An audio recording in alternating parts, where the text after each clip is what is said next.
AfterGames.com here, and today we're starting a series which is teaching you guys how to play D&D.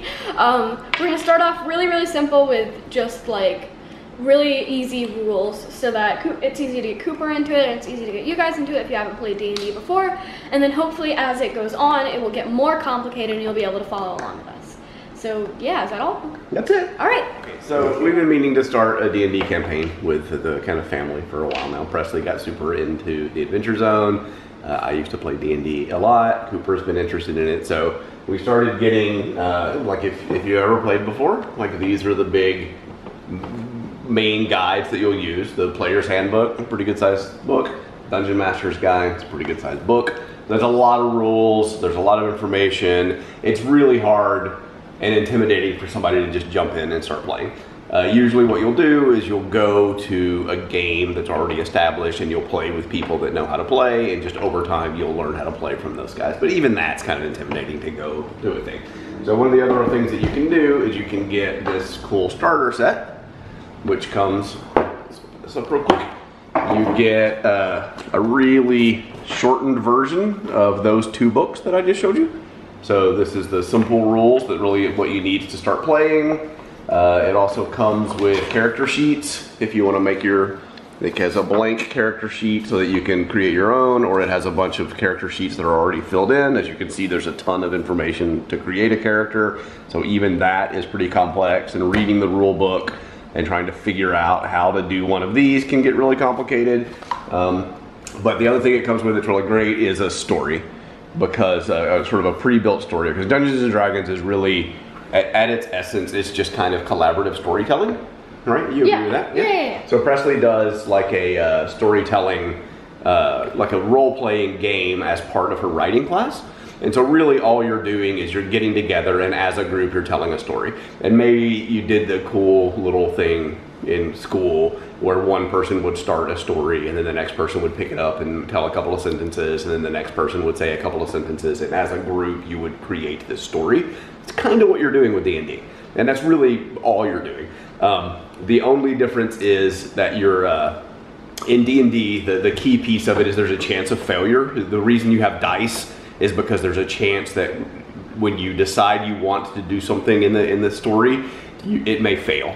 And dice is just a way to determine whether or not you succeeded or failed, right? Yeah. And so we're gonna use out of all of the stuff that we've got here when we start off is this story, just to give us something to tell, just so we're not sort of making up our own story as we get going.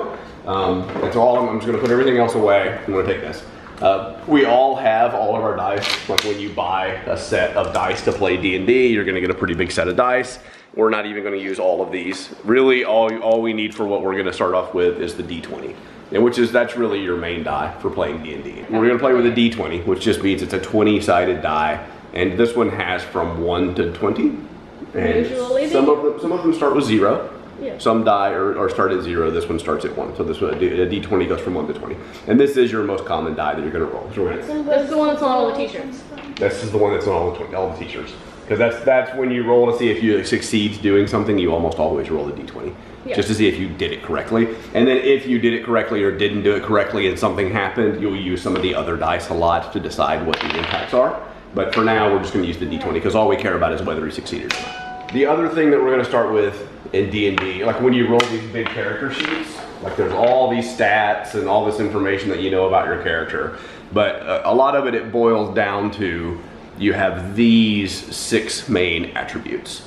So you have strength, dexterity, constitution, intelligence, wisdom, and charisma, okay? And so your character has scores for all of those, and they kind of fit what you think they would. Strength is like if you're hitting somebody with a club or an axe or a sword, how hard you hit them, like how much damage you do, how good you are with a sword, or if you're lifting something, or if you're wrestling with somebody, how strong you are is an important part. Dexterity is like how agile you are. So for like ranged weapons, if you're throwing something or shooting a bow or you're trying to dodge something, dexterity comes into account. Constitution is how healthy you are, so like your health, you can take more damage basically for Constitution. It also has some resistance to poison and things like that. Intelligence is if you're smart enough to know something. If a question comes up, if you're trying to pass a quiz, when you start getting into spells, it accounts for spells. Wisdom is kind of the same thing. If you can figure something out, how smart you are. Again, it applies to spells. And then charisma is if you're trying to convince someone to do something, or if you're just talking to someone and trying to sort of charm someone, your charisma impacts. So the one thing that we're going to do here is we're going to, instead of going through and giving everybody a score for all of those, which is what you normally do for D&D, we're going to let everybody pick one thing that their character is good at. I think I'm going to say she has the best, her dexterity is best. Okay, so she's good at dexterity. And just for funsies, I'm going to say her wisdom is the worst because it's bad at wisdom. Because so am I. Okay. Intelligence and wisdom are very different things, and it's very fun to play without much wisdom. Cooper, it's your turn. Which one is your character good at? A bow. A bow? Yeah. Okay, so you're plus dexterity too? But. Okay, plus dexterity. Okay, and which one is your character bad at? I want to say strength. Bad at strength, okay. Okay, I'm gonna say good at constitution. Okay. And bad at charisma. Bad at charisma. Cool. So I don't do one because I'm the DM. I'm not playing a character that's playing the game. I'm just the one kind of telling the story and deciding what happens. And so I don't have a character that I keep track of. Okay. And decide if you try to do something. Decide what number you have to get. That's exactly right. So that's what I was about to talk about right now. Okay. So one last kind of rule thing before we play. I promise we're about to play. You have to get through at least some basics. I promise this is super stripped down, and anyone can do this. So the way that you play Dungeons and Dragons in general, from a DM standpoint, and the idea of failure, like I talked about before, is I will tell a story. As the DM, I will say to Presley, and it can be anything. Like one of the things I wanted to stress too, is it doesn't have to be in like the world you think of as Dungeons and Dragons. Like to follow the Dungeons and Dragons rule set and the guides, then definitely it's in that world because those are the creatures and things. But there's a really cool Kickstarter that we just contributed to that was called Kids on Bikes. That's sort of like a Stranger Things role-playing game. There, you can do anything that you want to do. So let's say that I was telling a story to Presley, and she was a gymnast, and she's trying to do this cool move on the balance beam. And so I'm saying, okay, you're about to do your big finish and your dismount from the balance beam, and you can either go for a really simple move that you're probably going to land but you don't get as many points, or you can try and do a tougher move, and it's going to be harder to land, but if you land it you're going to get a lot more points and you're probably going to win, but you're more likely to fall. So which one of those things are you going to do in this world? Usually I go for the most points thing, yeah, and just because it's more fun to have a bigger risk. Yeah, I think that's great. So Presley's going to try the harder thing. And so the way we determine whether Presley's successful, it's 2 steps. I decide how hard it is, and then Presley rolls a d20. And so as the DM, let's say I want to give her like a 50-50 shot. It's about even for her to be able to do it. Then I'll say, okay, that's got a difficulty class, is what we call it, a DC of 10. And so she will roll a d20, and if she gets 10 or below, she doesn't do it. If she gets 11 or above, she does do it. That's all there is to it. It's just chance. So roll your d20. See if I land this So Presley move. starts her flip, so she goes down the floor, she flips, she spins in the air, she lands, she sticks the dismount. It's perfect. The crowd, it's like dead silent for a couple of seconds because no one's ever seen this dismount before, and then the place just explodes in like applause and cheers, and people are so freaked out because they've never seen this thing happen before, right? And you land it and you win the competition, right? Nice. That's all there is to it. Like, that's Dungeons and Dragons. That is, came up with a scenario, I asked Presley what she wanted to do, she decided what she wanted to do, I thought for a second and said, yeah, that's kind of tough, so I'm going to make it a 14.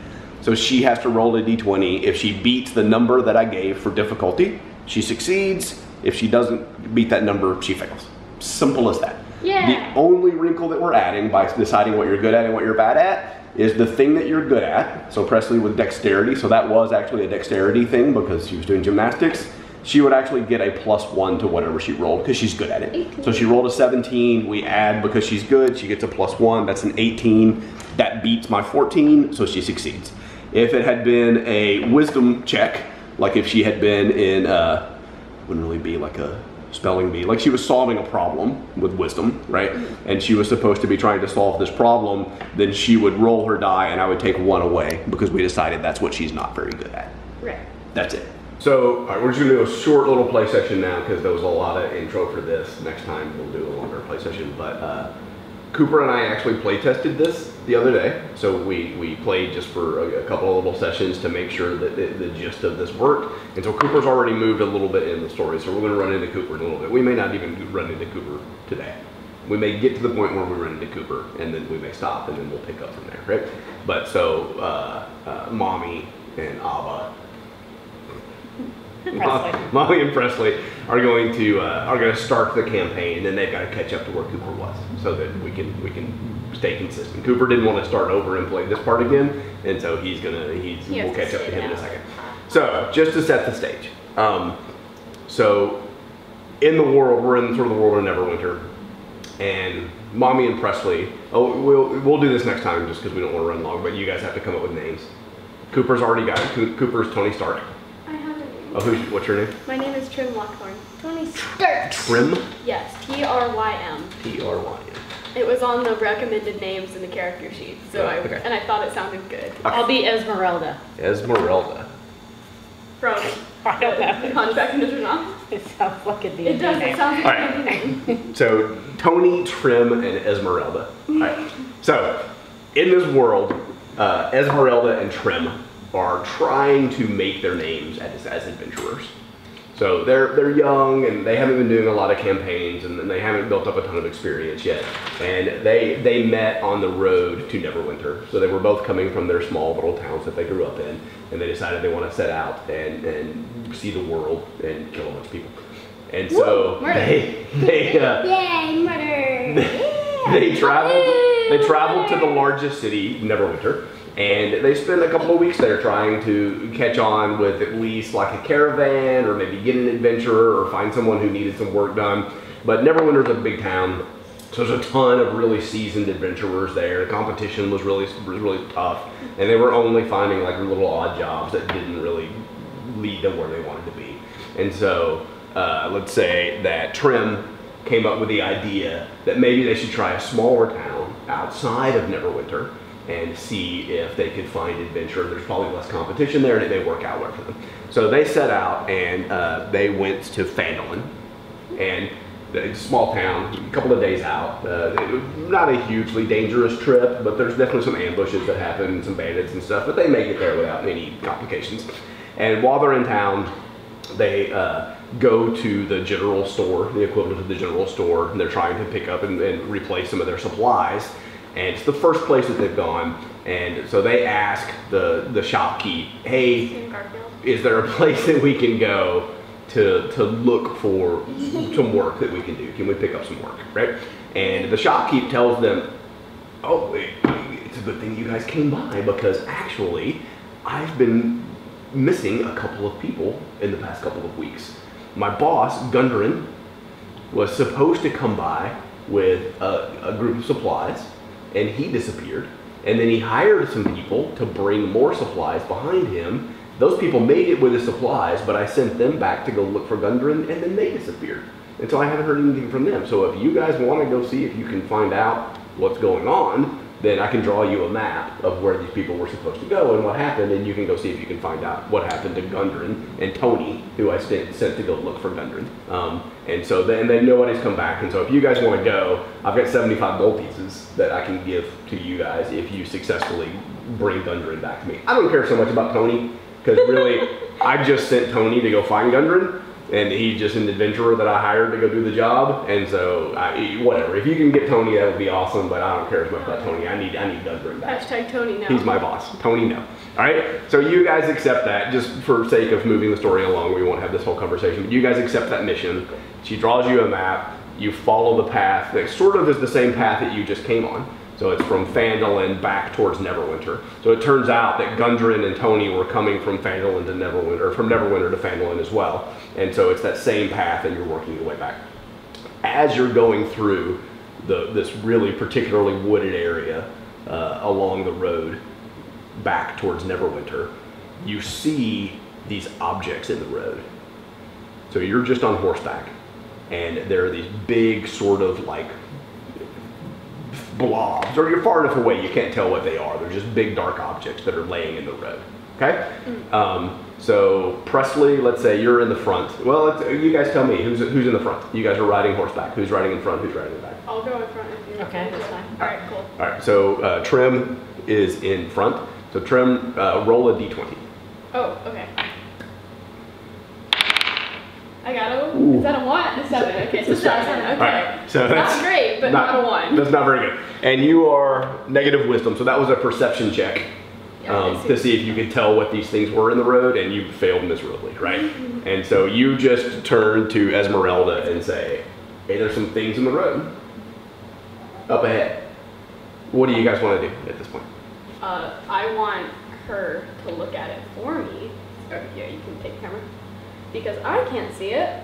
Maybe No, she I can. Maybe she has better eyesight than me. Because I guess mine is not good. Okay. Okay. Roll. Do you want to see if you can figure out what they are? Sure. All right, so roll your d20. So you get a wisdom. That's even worse. 5. You say, what things in the road? What things in the room? I don't see anything. I need my glasses. You forgot your glasses. Reading And glasses. you can. Okay, I'll go grab them. No, they're actually right there. So you forgot your glasses, so you can't tell what they are either. Okay, okay. So you're a couple hundred yards away from these things, but they're pretty big. Okay. They're pretty big. Okay. They're clearly blocking the road. Like it's not like there's a dog or cat sized thing in the road. These things are bigger than that, and they're blocking the path. Okay. But you're a pretty good ways back, and you're kind of in the area that the shopkeeper told you was where she expected you to be able to find some clues about what happened to Oh Country. boy, okay. So how far are there? Just like 200 yards. Okay, well I continue to go forward until I can like see. That's exactly what I did. Okay, I'm following. You're going together? Yeah. Okay. All right. So let's say you get maybe you keep creeping up a little bit, and when you get about 50 yards away or so, you see that it's 2 horses. Oh? But they're laying down in the road. Who's in front at this point? Still Abba? Yeah. Yeah. Tell me. All right, so Trim, give me another d20. Alright, D20. It's an 18, I think. All right, beautiful. See him when I close. Even with your negative, you did fine. All right, so you can see that these 2 horses have what look like crossbow bolts sticking out of them, like little arrows. And so there's blood. They're clearly dead, and they've been shot by crossbow bolts. Okay. I don't like this already. All right, so that's what you see. You don't know yet. Okay. Because you can't see it. So do you want to tell? Yes, I'm like, there's some dead horses here. And I start crying. Okay. Esmeralda starts crying. Since they're dead, it's like, oh, poor animal. Esmeralda's a nature lover, yeah. and so she's crying because the horses are clearly dead. All right, so that's And what you. there's 2 of them. That's what you see now, and that's what's going on. What do you do now? Okay, so I get off of my horse. Okay. Do I have to roll for that? No, Probably not. Okay, that's easy enough. good. You don't Okay, have to roll good. for Because that. I'm very bad at getting off the horse.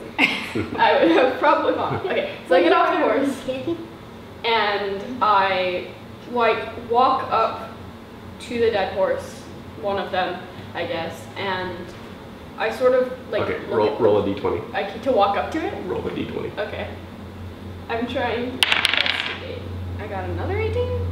Another 18. Yay! All right. Just as you're getting like 5 feet away from the horse, you see a rustling in the bushes beside you, Oh. and out of the bushes step 2 goblins. Oh. And they were hiding at this ambush, right? But they didn't get a sneak attack on you because you passed your perception check and you saw them coming, right? Yeah. You should probably let Esmeralda know. Hey, there's some goblins, dude. You should do something about that with me. Okay. All right. Dude, I'm gonna stop crying. Right, Stop crying. I'm gonna say you both, just for like combat, you both have a sword and a short sword and a bow. Like Okay. a short So, bow, okay? I'm so right wait, next so to them. these guys step out, and now we're gonna do some combat. Okay? Okay, I don't run. If you want to, you can run. Okay, if you're Okay. going to make that decision, I won't stop you. Mhm. But you probably should help Alright. me. Okay, I'll help. Okay, so now we're gonna do some combat. Yay. So this is the only other die that we're gonna need here. Everybody's going to have health, including these guys that you're fighting. Okay, we're going to do this one fight, and then we're going to wrap up. Okay. Oh, okay. All right. So, Puchan or Trim. Yes. Take your D8. Or sorry, your D10. I'm sorry. Wait, this one is. Oh, this one. Yeah. And so put it with the 0 up, which is the 10. Okay. So this is just how we're going to track health. All right. So Presley has 10 health units of some sort. Okay. All right. Esmeralda. Yeah. You have plus Constitution, so you actually will use a That's D12. a 0. Oh, you would use the D12. Okay. Is that a D12?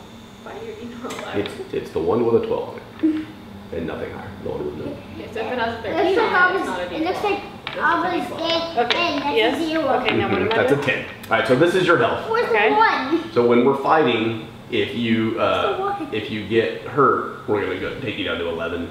Okay. And then if you get hurt again, you go down to 10, right? And if you get all the way down, you're dead. Okay. Okay, so this is just keeping track of your health. That's all it Okay. is. And you can do this on paper. You can just write, I could write down what your health is, but it's easy to keep track of little numbers, right? Okay. So we're not using them as dice to roll, we're just using it to track your health.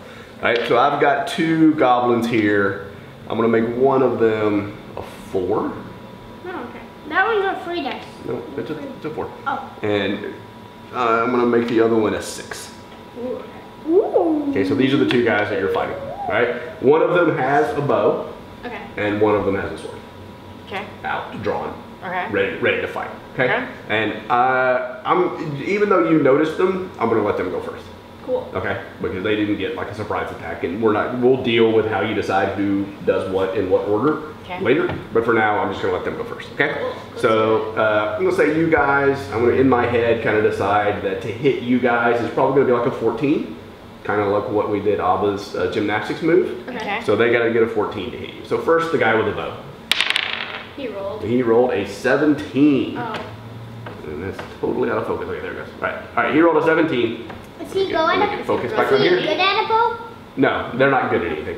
All right, so Puchan, he attacked you because you were in front, and so he hit you, so you take 1 damage. So you go to 9. 9. I can find the 9. I think it's I here. don't think there's enough. Okay, so Presley took 1 damage from that guy. The guy with the sword runs over at Esmeralda. Okay. He takes a swing. Oh, uh-oh. Okay, so this is a special case. All right, hold on. Here we go. 20. So if you get a 20, it's called a natural 20, then that is called a critical hit. So a 20 and a 1 are special cases. Okay. So not only, let me get this back up here. If you got a 20, If he rolls a 20, not only did he hit, something extra happens. He does more. So in this case, I'm just going to say he does 2 damage Okay. to you. Instead of doing 1 damage to you, he does 2 damage to you. So take your 12, Go down to and 10. you go down to 10. Uh-oh. Okay? For you, you have good constitution. That's right. Alright. All right, now Puchan, it's your turn. Well, considering I'm, like, wait, so the guy with the bow is attacking me? The guy with the bow is attacking you. How far is he from me? He's only probably about 8 feet from you. Okay, so can I run up to him and stab him in the chest? You can. I can try. You can try, but just to be clear, you're plus dexterity, which Yeah, is but ranged. I'm only like 3 feet away from him, and I don't think that. Well, no, you're like 8 feet. Oh, You're, 8 you're feet. far enough away. We're not I'm doing far. any kind of modifiers for distance or anything. No, like I'm that. just thinking about logically. Okay, Yeah. then I'll like pull out my if bow. you use this one as a stab. It's totally up to you. I shoot him in the head then. I thought I was too close to be able to do No. that. Okay, so I'm gonna say these guys are just Sounds like if you have tens. a gun. then They're not hard to hit. So all you got to do is beat the 10 With my D20. boom. with a d20. I got a 5. You got a 5, and even with your plus 1, so you. 6, actually. Let me get the go back and forth levels. So you launch an arrow at this guy, but it sticks in the tree back behind him, and he actually kind of laughs at you a little bit. Like he kind of sneers and laughs because it was a pretty bad shot. You were 8 feet away from the guy. Okay. And but- you have plus dexterity, and you just clearly shot over his head and into a tree back behind him, and so he kind of gives you a little goblin, sneer. Yeah, that's the other thing you guys are gonna have to work on character voices. So for the next campaign, everybody has to have character voices. That's what If only you had to do that. Okay, and so he, Taco doesn't do a character No voice? taco, but yeah, only Dustin does one. Well, no, they yell at Merle all the time, or not Merle, but Clint to do his constantly. Yeah. Okay, so you totally miss him. So that's your turn. Okay, Mommy, it's your turn. Go. What, rolling? Oh, well, what are you gonna do? Oh, I'm gonna shoot my bow and arrow too. You're gonna shoot a bow? Yeah. Well, okay, so you're fighting the guy with a sword, so he's standing kind of right in front of you. So again, Okay, using all right, like all right. Alba's logic, Okay. like that guy's All right, then I'm gonna pull up my sword. hitting you with a sword. So you should probably hit him with a sword. Okay, I'm gonna hit him with the So sword. roll your d20. I said they're 10s, right? Yes. Hi, Yummy. Oh, 17. No, knocking down grandma's. All right, 17. All right, so you clearly hit this guy. And I am going to say, all right, so I'm going to say that you're fighting the 6th guy. So the guy with the sword has more health. Okay. So you knocked him down to a 5. Okay? I'll Okay. move Mr. Guy. So now it's their turn again. Okay. Right? So the guy with the bow takes another shot at Presley. They're just standing 8 feet away from each other, firing arrows at each Okay. other. Oh, he rolled a 19. Ow. Clearly a hit. Presley, you lose. How You much? go down to 8. Just one. 8. And then sword guy goes after Esmeralda. 7. He rolled a 7. He missed. Is he You're 14. do the same thing as I was one up stab a tree? He didn't miss that bad. He just kind of, Mommy kind of, Esmeralda did some juking and dodged and got out of the way. I'm so sad that wasn't on camera. I'm so sad. Okay, Cooper, show me a juke. Show me what Esmeralda did. He came with a sword and shoot. Oh yeah. Maybe not. Oh, that was even better. That was good. Oh. What? Did a little electric slide to get out of the way. Okay. Why just I could just. That's right. All right, Alba, your turn. So I guess I'll shoot at him again. All right. D20. 20. I got, is that a 9 or a 6? Yeah. It's a 6. A 6. It's a 6. Yeah. Okay. Plus 1, 7. Yay. It's stuck right next. It almost like Robin Hood split the other arrow that you put in the tree. 17. 17. Okay, Mommy hits her guy again. So she was fighting this guy. Nice one to you. So he goes down to a 4. A 1. Okay. Yay. Is that what you do? Is that in character? That's in game? Yeah. Yay. Every time you hit him, you do a little yay. That can be your catchphrase. Jazz hands. Bow and Alba. 17. Hits again. Why did we want to get, why am Alba's down to 7. why did we Sword guy, 13, misses Mommy. I'm just saying, I wish. Okay. Mommy's like wounded this guy. Yay. He's not quite bloodied yet. Okay. But he's showing, he's a little concerned. You've hit him a couple of times. He hasn't hit you. I'm on 10. Well, he hit you with a critical attack, but then he's missing since then, so he's getting a little nervous. Okay, but it's now it is Alba's attack. My turn. Okay. You know, this bow thing is really not working out for me, so I'm just gonna run at him and try and stab him. Okay, Roll.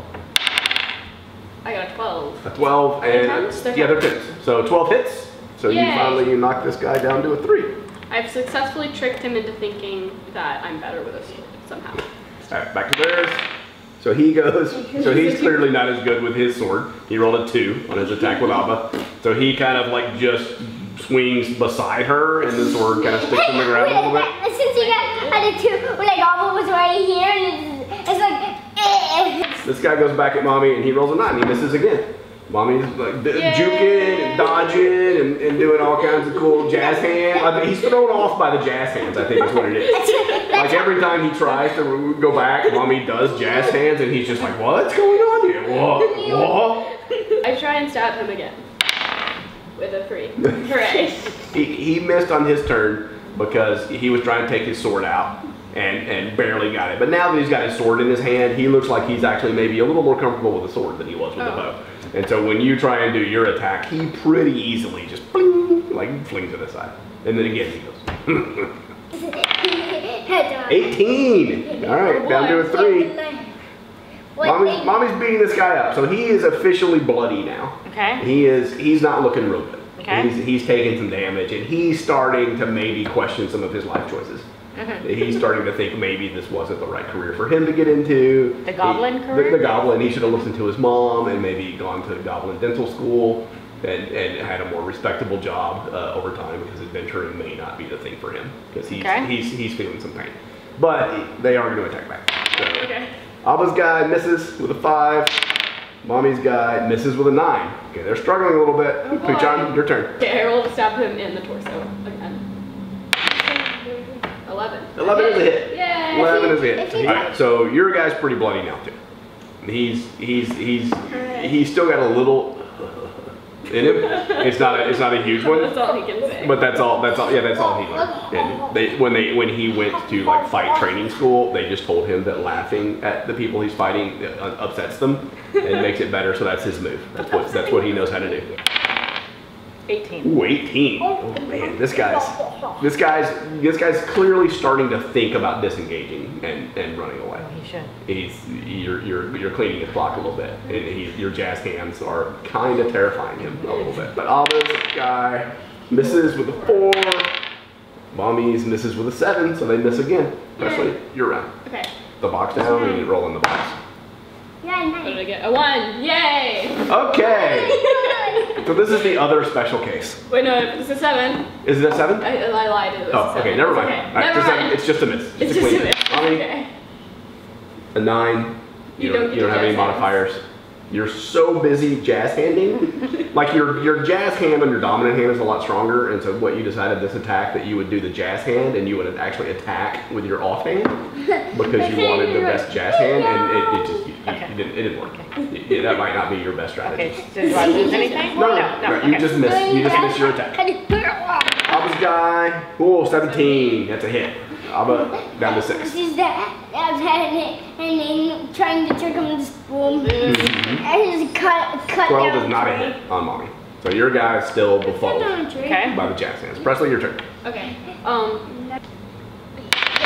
Sword? What have I gotten? 13. 13 is a hit. So he's down to 1. Oh. Now he's Wait, very really? scared. Yep. Oh, yeah, because there's so much health. Yep, Okay. he's not healthy. Mommy, He only has a 4. 17. 17. So he is also down to 1. Alright, so they decide that since they're both really kind of bloody, they're going to change tactics a little bit. And both of them run over and attack Abba because she seems to be far worse at this than Mommy. They're a little nervous about Mommy, so they're both going to attack Presley this time. Okay. That's a 3, that's a miss. That's a 1. Okay. So No, it's a 7. no, that one's a 1. That's a 1. So this is a critical miss. So I can, same thing that like something extra bad happens or extra good happens when you get a 20, something extra bad happens when you get a 1. So this guy, this is the archer that was, he backed up a little bit. So the guy fighting Mommy ran over and engaged with a sword and missed. And the guy with a bow thought he was doing better with a bow, so he stepped back and took a shot with a bow. And they crossed paths a little bit, and the archer actually shot the sword guy and killed him.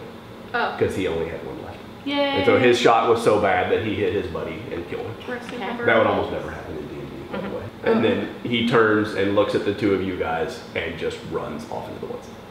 My finger got him. So he follows, there's like a little trail that kind of goes up through the woods. So disengaging from combat like that, since he's trying to run away, Presley, since he was attacking you, you get an attack on him as he's trying to get away. Okay. So roll your d20. Oh, okay, I'm attacking no matter what. Alright. Let's just see after wall.